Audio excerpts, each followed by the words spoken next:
Welcome to the AI Chat Podcast. I'm your host, Jaeden Schafer. Today on the podcast, I am excited to have my good friend Ray Jang on the show. He is the CEO of Atria AI, a company that essentially helps you build AI ads for your company. Now, if anyone knows me, they know my background is in marketing, so this is something I'm excited about and I talk about a lot. I think what you're doing, Ray, is pretty cool in this space. So welcome to the show. Hey, thank you for having me, Jaeden. It's good to be here. Super excited to have you on. So the first thing I would love for you to just give everyone a little bit of an overview is what's your elevator pitch and then three sentences of basically what Atria does, and then why did you start it, and then I want to talk about some of what you're doing because I think it's pretty cool. Yeah, Atria is an AI ad and growth engine for fast-growing brands and agencies. We are an end-to-end platform that helps you go from insights, understanding what's happening in your ad accounts, to competitor spying and idea generation, to even actually creating the creatives. So that if you are a brand that wants to have ads that are performing and you need one platform to handle all of that for you, Atria is the solution. The way we got started is, look, we didn't know anything about ads. We were a struggling company. For about 18 months, I was building a gaming platform. It was Okay. going nowhere. And we were down to 3 months of runway. And we really got to a point where we started wondering, why not just build the growth machine that we've always wanted to ensure that our company could actually grow. And so we got deeply curious about this problem, and that's how Atria When got started. Okay, so fascinating on so many levels, but talk to me about the gaming platform. So you started a gaming platform at first and you raised funding, correct? So That's was right. that what were your investors' thoughts? What were your thoughts? You're running out of runway, you didn't feel like you had product market fit. What inspired the pivot, and was that kind of a stressful moment feeling like you needed to do that? Oh yeah, 100%. So, we got into this because, interesting enough, I went to a 11-day silent retreat Okay. where I was just thinking about what were my most childlike moments growing up. And turns out I loved gaming. I just had a natural attraction to it. It's one of my first loves. Right. And so I just wanted to be part of a community that I truly felt tied to in terms of having a deeper connection. And then the investors got really excited because essentially we were trying to build something like the new wave of Steam, like an online marketplace for games. Yeah. And then, because when I had when I realized that the writing was on the wall, we weren't going to grow and be a venture scaling company, it was one of the most difficult periods in my life because up to that point, I had built all this internal conviction that all the no's that I was getting externally were meant to be to help me Right. actually feel more conviction. Yeah. And then to get to a point where I had to not only decouple myself from that, but in that decoupling, realize, wow, you were such a fool. Right. And there was a lot of inner critique, critic, just, really creating more self-doubt, Yeah. right? So it was at this moment where the thing was not working, but it was even more amplified because the thing, we didn't know what to do next even. So it was all happening at once. It was really chaotic, and I didn't really leave my home for like 3 months, just trying to Uh-huh. figure out what we were going to do. I had one meal a day because I just Oh boy. lost appetite. I would wake up at 5 a.m. ish. I would think about all the different ideas that we can go on and do. And then I would do that on repeat. And I even told my fellow colleagues that, hey, if we're not able to find a way out in the next 90 days, we're closing shop. Like, it just doesn't make sense for us to continuously go in no man's land and try and hope for a mirage to appear. And yeah, Have and the invest co-founders? no co-founders, but luckily, any of our early, employees acted almost like mini co-founders. I Yeah. like to always say, hey, instead of finding that one person that you would be your co-founder, I'd rather focus on building a great team that Hmm. acts as mini co-founders, has more skin in the game than they otherwise would if I had a larger co-founder represented on the cap table. And in many ways, none of them left. They stuck by Really? me during these difficult times. Even when I told them just transparently, I don't have a good sense of what the next act is going to be, everyone stuck it through. There was even a difficult moment where I had to cut everyone's salaries Oh. by a certain amount. I didn't pay myself for a couple of Mhm. months just to make sure that we would be able to extend our runway by like an additional like 1.5, 2 months, right? That was Yeah. how dire the situation was. So I still remember, one of our investors actually told us to give all our money, like give all his money back. Really? And interestingly, he was one of the larger investors, and was filled with a lot of anger at that Mhm. moment, feeling almost like, hey, I thought we were meant to be on this long journey together, and I was told that he would be by my side no matter what happened, and Yeah. just like in the real moment of truth, he's requesting for the money to be returned. I ended up not doing that. Yeah, well, I imagine if he's one of your bigger investors and was this at the beginning or was when you're getting close to the end of your runway? Yeah, when things were not working, and yeah, Right, you probably like spent most of it anyways. yeah, yeah, spend most of it anyways. He just wanted what was remaining, just so Oh, gotcha, yeah. and so because he didn't. Essentially, the one liner was like, founders don't find product market fit in 6 months. Why do you think you'd be the exception, right? Mm, mhm, And I saw that moment as a crucible moment where I had a choice. I could either just follow as he said, or I could dig into this like inner reserve of like myself that I yeah, didn't know existed and really try and seek the truth of like what what was my destiny, what am I here to do. It was truly existential at that time. I decided to go hiking, so I uh-huh, hiked the tallest mountain in Southeast Asia, Mount Kinabalu, with my family, and it was in that like hike where I was sort of peeling off all the layers of like these delusions, right, or these illusions as well, like in terms of like where I thought the company needed to be, that I realized the truth that,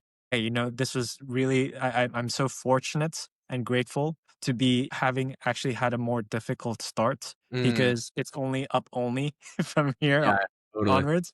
And then two, hey, I have this team that hasn't left. They somehow believe in me. And there must be something that's unique about our culture that's wanting them to stay to for us to stay together. And then finally, the feeling like we have a real pain that we know how to solve, right?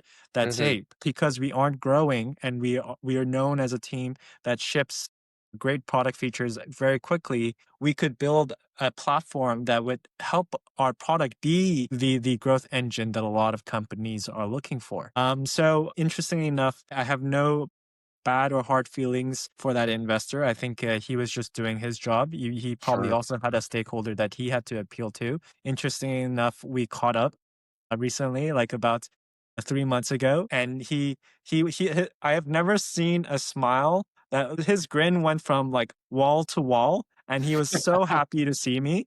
And essentially, and he was like at that moment, in that specific moment in time, the biggest cheerleader that I could have ever wished for. He was so happy to see me, and he said, "Wow, you've come out of like the grave multiple times, and I cannot believe you've got and hit this point." yeah. And then he was like, I remember when I first convinced our partnership to invest in this company, I knew you were a little bit crazy, but not this crazy. And so I think we had a moment, and there was just a very deep mutual sense of understanding. And from there on, he gave a lot of generous and thoughtful advice. And I think I needed him at that moment as well. He Oh, had really? to, sort of like put me against the wall and provoke Sure, in me the sure, if I was really in it for the long like run, or was I doing it just purely for like a financial motivation, short term mhm, goals. And so I'm very, very grateful that that happened. But at the time when it was happening, I was like, what is going on? This is the exact moment where I need the help most. But luckily, for the rest of the investors, they understood that this was like the early days are a bunch of zigs and zags. And I think overall, you're very grateful for having come out on the other side. yeah, no, that's phenomenal. I think it's a painful story many startups go through with the pivot, a lot of them don't come out of it. A lot of them don't find it. So it's exciting to see that you were able to go through that. And then when your back was really against the wall, you were able to push through and actually find something that worked. So talk to me about, okay, well, before we get into what you guys are doing today, I'm curious on like your co-founders. I think that's really interesting that they stayed with you even when you were like, the company's rent has some issues right now. How'd you find your team at the beginning? Yeah, yeah. So, I first of all, the early, four members that I decided to continue the journey with, I today call as partners, right? Is really any key decisions at the company, I lean in and try and get their thoughts as well. I'm always trying to imbue a culture where I'm seeing and evaluating all the different perspectives. If I think about like, early on in the journey, one of the key mistakes is I had a irrational belief in an idea. And I think that's really important. But at the same time, you have to be open-minded enough to see the data points that show the contrary, right? And so that's the kind of like culture that we've created among like everyone else that's joining as well.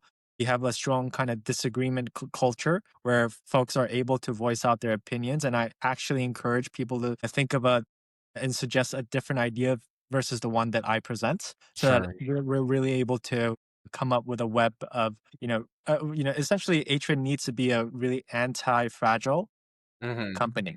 But sorry, I don't, your question was like, How did you what, find them?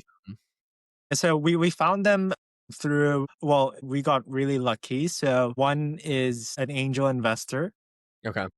like mentioned that one of the top engineers at the startup that she worked at is leaving and is Hmm. looking for a new gig. So that's how we met the first person, right? And then he then introduced the other engineers, and then so that was how it worked. And in terms of the designer, actually it was like one of the early designers. We didn't see eye to eye on things. He was a very, very talented designer, but we just didn't have the same perspectives in terms of where the company needed to go. Yeah. And so as someone who really cares about user experience, I thought, "Oh, no, the company is not going to go forward." Yeah. And I, in an act of desperation, I cold outbound on LinkedIn like hundreds of designers. And somehow when our designer came on the call, I knew immediately, like in the Really. first 2, 3 minutes, that I had to work with this person. Just a sense of like really thorough, like thinking, very calm, and they're just like, I knew we would be great partners. And yes, since then, like Atria has not had a single person yet leave the company. And that record is going to break at some point. It's just like people have their Sure. goals that are beyond the company at times. But so far, I think I feel very, very fortunate that we've attracted people that really love working at Atria, especially because they're able to be world class at what they do. There's no politics. And then the other thing is they are surrounded by other world class and kind people that are just really focused on a singular goal. That's awesome. Yeah, that's super cool. And yeah, fine. That's a definitely super lucky, a great way to find your first engineer, and then having him pull in more people came in super clutch. That's amazing. Tell me about Atrio. What like what you guys are doing today that you're excited about. I mean, something that I thought was pretty cool for anyone listening. Basically, as far as I understand, you hop on here, you can get it to make ads for your products. I've seen some, you have a whole bunch of posts that went viral on LinkedIn that I was looking at recently. I mean, this is probably 7 months ago, so I'm sure things have changed. But basically, you're making like these prompts. You're explaining what it can do. It'll put up your product. It will throw like titles and just makes these like super sexy looking ads. So like, where's the product at today, and what are people most excited about? Yeah, 100%. So the it's really important for me to highlight that we are really focused on um, building a bridge between what humans are best at and what AI is best at. Humans are very good at we have creativity, we have intuition, right? Um, Hmm. and through that, we are able to come up with judgments in ways that AI might not be able to originate as well. Whereas AI is really good at data synthesis, It's able to look at millions of data points and create summarization, is able to pull in learnings that we would not have been able to observe as immediately. And so what we are focused on at Atria is creative intelligence. Okay. Our goal is to combine all the data that we collect inside the ad accounts of a customer and give them the best insights. For our measure of success for a customer coming in is not how many ads did they create, but what's the insights per minute that they gain by being an Atria customer, right? Sure. Because there's two things that's really important to highlight. Not only is there a lot of AI slop in the market, but there's as many human slop in terms of the kind Yeah. of works that's being created. I think An that's sort under of the I think it's an underappreciated term. Yeah, everyone complains about AI slop. There's plenty of garbage that humans make as well. 100%. It's not like it's like everyone suddenly makes it or makes it sound like the AI is the one, but the human driver behind, and Yeah. that's often because people lack the tooling or the understanding of like what's truly working right now. Uh-huh. And like how do I actually package ads that resonates with my customer and audience? Everyone's looking for a quick win. And that's not what Atria is. Atria, what we really pride ourselves on is to be able to go deep and understand the customers ads, and in terms of really understanding how to drive wins out of what they're seeing right now. And so we Mhm. have this tool called and this algorithm called Radar. And Radar is essentially what it does is we've processed $2 billion in ad spend at this point. And what we're doing is looking at all the different benchmarks in terms of what's performing, what are the different elements that will be considered a win on Meta. And we score the ads like on A to D score, just like we would get to like marks on homework back in the day. It's looking at the core components of an ad, so it gives real quick understanding of how can I improve like a B to a A, right? And so when we do those like scoring, we also give specific recommendations on what to do next, right? So the marketers are able to look through hundreds of their ads and know exactly what parts are deficient, and also take the recommendations to make them into better performing results. So that's the thing that a lot of our customers are coming to us today in terms of the platform's benefits and value. And in terms of where we're going is, my goal is to ensure that teams have the best strategic understanding of their own customers, their own Yeah, products, and sure. their own messaging, so that they're more in a position of ensuring that for whatever they put out there, the differentiating factor in terms of ads these days is an authentic story that really resonates with an audience. Because if you think about it, AI has made it so easy for everyone to run ads. And so, all the more, what the algorithm is doing is penalizing those folks more severely for putting slop out there. So, the beauty with the way the algorithm has adjusted is that it will essentially fatigue an ad much faster if they Mhm. identify it as just being a derivative or a variant of a slop that you already put out. So there's So no point. Yeah. So like my question would be, let's say you're like making some ad creative. But and by the way, I think this product is phenomenal. Obviously product market fit. I think a lot of people will see like Google and Meta are trying to work on their own AI generated ad. Everyone wants the concept where you just put your landing page in and all of a sudden all your ads are created for you.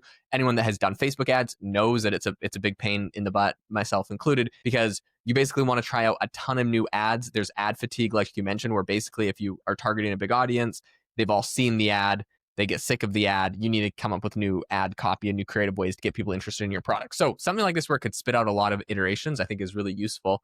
But my question is like, what's the difference between like a quote unquote winning ad strategy? Like maybe you're analyzing a competitor and you see they're using a format that's working well, and also something being considered generic. Do you know what I mean? Because like generic could be like, I've seen this before, it looks too familiar, but maybe like it was really popular or useful for, so like where does it fall between like generic and like, oh, it's just a winning format? Yeah. So it comes down to multiple things. But first, we have to take a step back and understand how Meta's algorithm works today, right? So they launched this new, it was the biggest change in terms of how ads will perform on Meta. It's called Andromeda, Okay. and it anchors on two things. One is it really values creative volume.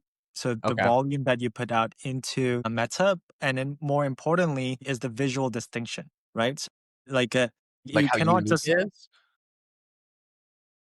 how unique the creative is compared to the other sets that you put out. So it Okay. used to be prior to Andromeda that you could just swap out the different hooks and keep the rest of the ad the same, and it would Uh-huh. still be treated as a new iteration, and Uh-huh. it would be those things would perform as. And so there was these shortcuts that you could use, but no longer is the case. You have to have enough of a variant that is distinct in order Mm, for Meta to recognize it as a net new piece of content, and a net new piece of iteration in order for you to perform. And so, what we've understood as a result of that is a couple of things, right? First of all, I think a marketer, going back to your question, what's the difference between a strategic insight versus just a generic insight? The strategic, like the folks who are a lot more strategic and has a deeper understanding, is they really go into their customer reviews, right? okay. And we have a tool inside Atria as well where we are able to scan millions of reviews concurrently, and in a couple of minutes give you ad reports, right, and ad angles that are unique to the different personas that you're trying to target. And then so that leads to the second point is the personas, really a good sense of who your audience is, what resonates with them, what are the kind of pain points, motivation that they're going after, hoping to solve, right? And then lastly, it gets to the messaging as well, right? What's the benefits of GPT and all these AI chat tools is that you're able to iterate on your message and your copy much faster, right? Like a GPT, Claude, especially we're a big fan of Claude in terms of script writing and ad copy, is that they're very good at giving you different ideas based on all the research that you've done. And so Mm, we found that the teams that are a lot more intentional in terms of the product, the customer reviews, the personas that they're going after, and the messaging that will resonate with these personas are in a better situation to really go after ads that will perform. And over time, they just develop an intuition based on the data that they see, right?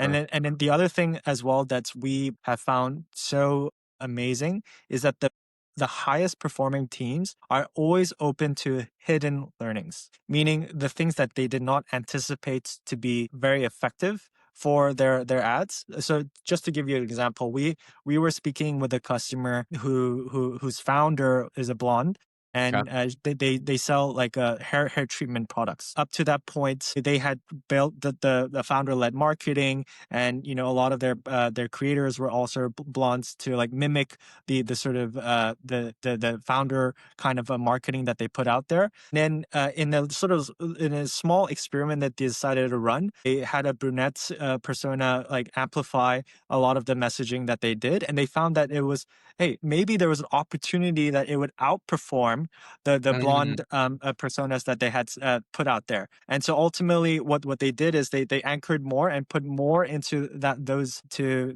that kind of creatives. It turned now it's their winning ads, right? oh, interesting. And so what we learned there is like the teams that have really data driven and strategic insights, but at the same time are open to new opportunities, are the best performing teams out there. That's really cool. That's interesting. And so how does your platform help people do that? And like walk people through that are like just listening to this. They go to your platform, they want to create an ad for either e-commerce or like software, right? Like me. Let's say I go to your platform and I'm like, is it mostly like physical products? Do you guys do like software or like services, things like that? What is it? What can I do ads for? Yeah, 100%. So we serve, our focus is on customers that have found product market fit with their products. And the main way that they drive growth and acquisition is through paid ads. And we found that it matters less if it's atoms or bits, but whether or not how much Meta and TikTok and YouTube and Google are their primary channels of acquiring customers. So on the digital side or more software, we have companies like Perplexity, Suno, the AI music company, right, as customers. On the agency side, we have Gary V's agencies using Atria as well. And then on the brand and like physical product side, we have Ipsy, right? We have FabFitFun. We have a host of supplement companies, right? using us, like Brock Shots is a recent one that we're working with. And so what really matters is that they care about intentional creative velocity. So they're teams that have a lot of throughputs, and they're also intentional in terms of the kind of ads that they put out there, because they know that there's huge diminishing returns if you just put anything and just try and see what sticks, right? Yeah. So the way that Atria helps them do that is two ways. One is we have an AI tagging engine that tags all their top spend ads and will uncover the elements that are making these perform. So you're able to see in terms of visuals a trend line in terms of what is appearing to emerge as winning patterns even before your team can come in and in a meeting room and try and discuss why these things are happening, right? And if you were to click on those emerging patterns, you will then be able to see, okay, these are the ads that are associated to those winning patterns, and this is what the data shows. So yeah, you can look at it from like a top down perspective in terms of all the trend lines that you're seeing in terms of the tags that we perform, but also from a bottoms up perspective, so that you can go and validate and justify these decisions based on all the data associated to that ad, right? Mhm. That's number one. And then number two is, we have a competitor spying and competitor following tool where we also tag all their different ads that they're putting out there. So it's super helpful for teams to go in and see what themes, what ad angles, what ads are most frequently associated to their top landing pages.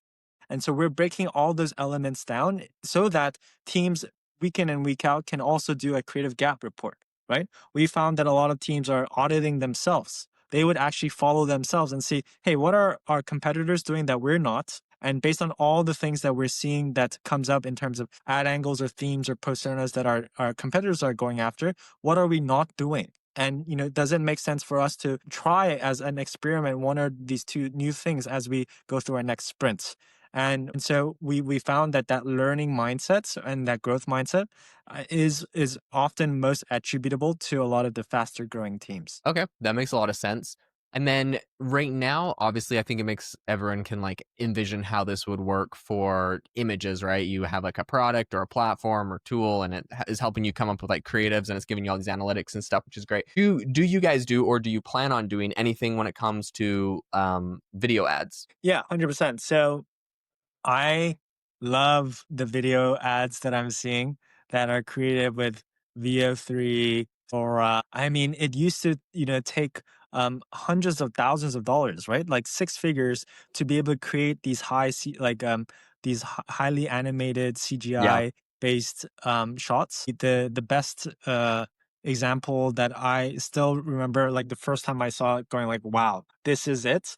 You know, are like these two, I think, orangutans, right? Or like either orangutans or chimpanzees that are like going out with the widest smile, just like that investor, the Yeah. widest smile with the whitest teeth that I've ever seen in my life, and they're just going around vibing in all these different like scenarios that are very human like. And then at the end, it turns out it's a lead generation ad for a dentist clinic, and that dentist clinic is completely booked up for the rest of this year. Think about it. That dentist, like that creative genius, without AI, would have had to call up a very expensive studio, right? That and go through like weeks of booking to be able to get that going, right? At that level of not even hundreds of thousands. That's probably like in the millions, right? Yeah. But now that dentist in California was able to just open up his laptop, have the creative insight, being like, oh, actually, let's make a vibey, wide teeth. This is a teeth that I'm helping my customers gain by coming to me, and everyone just loved that. It was just so relatable, funny, not over the top, not trying to sell a product. And I think that's what the value of video ads that are generated from AI, what they do is that they're pattern breaking, right? They're essentially, Yeah. it's like going back to human slop, right? Like what we want in our feeds are really out of this world, and very imaginative. And so from that lens, I really appreciate a lot of the more AI generated ads that are coming out. And we are embedding ourselves with the VO3s, the Soras, so that we would enable our customers to create similar content. So we are agnostic to any of the models. All we want to do is embed those inside Atria and allow our customers to create these video ads. And just one more thing I want to add there Yeah. is that what Atria is doing today is that we take in all the ad performance. We're automatically scoring the ad creatives, and then we find the deficiencies inside the ads that have the most high iteration potential. And then we automatically go and create the statics on behalf of our customers. So every week, our customers are getting in their inbox a suite of ads that give ad ideas, mock-ups that they can go present to their teams, their designers, to think of different angles that might work based on what is already derived from their account. So this is not like some blank slate, throwing stuff on the wall and see what sticks. It's derived from true insights based on people's and teams' ad accounts, and we're doing a lot of the iterations on behalf of teams so that they can really be more in a position of approver. Because going back to the point I was making about human intuition, judgment, right? They can now, like, the ideal outcome that Atria wants to develop by the end of this year is that teams will get a suite of image and video creatives on the fly, in terms of mock-ups, ideas, and then they will just select which of these that we want to go and make, and then have those as the highest performing creatives in their ad account. And then by next year, those ad ideas and mock-ups are going to be actual ads that will be, pixel perfect, ready to perform, because the models will only get better and better. And I know, like, you talk a lot about like humans using it and like the human intuition and all that kind of stuff, but like realistically at some point, if someone wanted to, could they, eventually just have this thing running and sure, they either click approve or their agent goes and clicks approve. I mean, even like ChatGPT Atlas, you just say like, hey, go to my Atria account and just like approve all like the ad recommendations that they're doing. Like does a human even need to be involved in this if they didn't want to be? I know there's like a lot of people that are like, we're not replacing humans, it's whatever. But like, could you just have this whole thing run by AI theoretically? I think that future is still very, very far, right? I think I think that will come about very soon in terms of having a lot of the more agentic workflow act on behalf of the marketing teams. But the way I envision how the best performing teams would run is that, at the end of the day, the software are only as good as the human drivers that are utilizing it, right? And so we're more seeing that the 10x marketer are getting to more the 100x in terms of performance versus the 1x marketer driving to the kind of 10x performance. So specifically, going back to your point about just letting the software run, I Yeah. think if you're like a 1x team, and this is what Meta is aiming to do, is just automate the creatives, the likelihood that you have an outlier performance is very, very low, because it's if the AI is all trained on similar data, right? Then they all hit this tipping, like this point where it just the shelling points where they all kind of create very mimetic like results, Mm, because it's essentially derived from the same system. sure. And Yeah. so, but then what the 10x marketer is doing is it will leverage the AI to gain a lot of the learnings that they want to then put a different twist or angle to. So that coupling of best marketing practices plus having the creatives speed up the learnings, because it was essentially running on autopilot, is the unmatched combination, because you always need new ideas to then influence the system's performance, right? And that's how you get the delta between higher performance that quickly atrophy and get fatigued, and then the higher performance that like outlast because it was first on trend. And so what we've noticed is that a lot of the greater ad performance often originates from organics, right? And organics, if you go into GPT today, or if you go in Claude and say, hey, help me come up with a great organic content idea, it's going to be very disappointing, Yeah. because what GPT and Claude, they're both best at is they're very good at indexing what already exists, Yeah. right? Not what is about to exist. They're very good at indexing tokenizing everything, that the information that already exists. So, going back to this point, the best performing ads are often are starting from organic trends, and these organic trends, they're nonsensical, right? It's not. It's like you can't sit in a room and type into GPT your way into an organic trend. It's really, that is more a collective human interest, right? It often is more coming from like the Kim Kardashians of the world rather than the GPTs of the world. Okay. Yes, and I agree with you 100%. I think you nailed it. But let's just do a thought experiment. I just want to get your take on this. If you had to reverse engineer a tool that could come up with future leaning trends, right? And like I can think of like a world 1, 2, 3, 5 years, whatever. I don't know. We'll figure that out. Where it's like, okay, there's like a trend going off on TikTok where everyone's like dumping ice on their head in the shower. I don't know, whatever, right? And then they're somehow people tie it to like a business. You can turn it into an ad. I don't know, some funny trend, right? You could imagine a world where like the AI sees, okay, like there's this trend going off right now. It's just happening. It's going viral right now. Maybe you literally have AIs scrolling through TikTok and they're getting the trends, and then they turn it into ads like immediately. Okay, that's a copy. How do you reverse engineer the AI trying to imagine new trends that don't exist? Well, I think there's going to be sort of two camps as I see the world kind of unfolding. AI will be very, very good at unfolding trends that don't exist within more synthetic content, synthetic feeds like Sora. So I Mm, think, like there is a world to be had actually where the AI prediction is very relevant because the AI is thinking about content that is more synthetically derived. yep. And like the randomness variable is very like important as part of Yeah. that equation. And so like Sora feeds where it's completely dedicated to wacky content and that's Yeah. what it's intended for. I think these engines will serve that well in those worlds.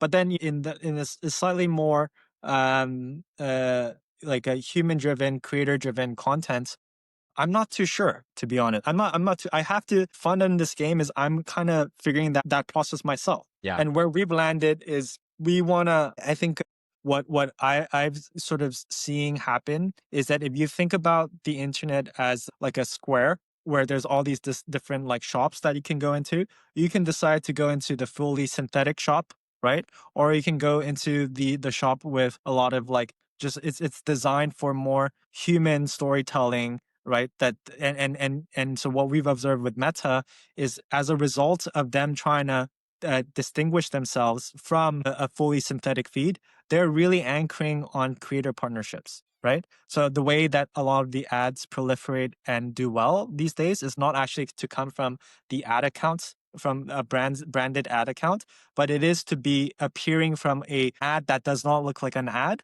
that is from a UGC or a creator, right? Mhm. So in that sense, even if you've hacked the perfect formula for how an AI can predict or create the next trend, you still need a distribution of human folks and put it in their hands to also replicate, which is a whole different and operational and more logistically involved equation. And I think as a result, this is what Meta is trying to do. It's trying to make it difficult for you to just systemize and hack and game, right? Because what we've seen earlier is that when you try and hack Reddit and game Reddit, and Reddit is all about authentic conversations, really just like nothing where you can have quick wins and shortcuts. And when people start to do that and try and engineer predictability, Google starts indexing it less, right? And Yeah. GPT indexes. So these are the kind of dynamics that I think the bigger platforms are trying to do, is to ensure that the storytelling it remains as authentic as it can be. And that's the beauty and the benefits of having human creators, is that there's a cost to their reputation. AI Yeah. has no shame. AI Mhm. has no shame. So an AI has no costly signal in terms of poor performance, but a human does. Like a human cares about their social capital. So they're more likely to think twice about what they put out there versus maybe three times versus the average AI. Right. Yeah. And the AI has no sense of right or wrong. Right. And so as a result, it's more likely that the platforms over time will counteract these like AI engines that try and predict the next thing, because it will try and ensure a distribution method that needs to get into as many hands to truly perform. I like that. I think your social capital comment is spot on, which is probably a big plug for like UGC or working with actual people to endorse products and like work with them on stuff. So that is a really interesting concept. Ray, thank you so much for coming on the show. You dropped so much wisdom for people in marketing or even people just interested in what's happening in marketing. I think this is a really interesting and eye-opening episode. I definitely recommend everyone go and check out Atria.com, TRY.com. Go check it out. I'll leave a link in the description as well. But Ray, thanks for coming on. If people are interested in connecting with you or learning more about what you guys are building, what's the best way for them to do it? Yeah, I'm RayJang on LinkedIn. That's RayJang. And hey, before we wrap up, the one thing that I just want to highlight is the big moment that's going to come out in 2026. Oh Is yeah. that Give is us that I think where the puck is moving is all these different platforms are trying to gather as much interest signals, a sense of what like people and personas are interested in, and to be able to give very specific recommendations within the AI chats, right? That feels less ad-like, but more like a conversation, right? And because there's so much personalized understanding of what people are prompting, and that like memory, the persistent memory that they have on you, it's really not like the reason why ads suck today is because it either feels random, it feels like it's from poor taste, or it's intrusive, right? It's mm, like it bombards you. And I think finally we're going to see the golden age of advertising, what it was truly intended to be from the very beginning, which is a valuable information exchange from the company to the recipient, which is the consumer, right? And I think for the first time in technology, we're going to be able to see that moment where advertisement is only provided in more high intense kind of exchanges, so that, for example, if I'm looking specifically for a pair of pants, it's not any pants that appears based on like proxy or approximations from people relative to my income or my states, my geography, but it's going to be a lot more personalized in terms of who I am, what my body fit is, what were my past purchases, the other kind of like all the interest aspects, and such that the choice that I make really feels right fit in terms of what I'm looking for. And I think it will be more gone are the days for ads that are not in the true interest of the consumer. And I think AI chats will be the first time. It's interesting that that's the name of your podcast. Good for you to get that name early before it becomes a thing.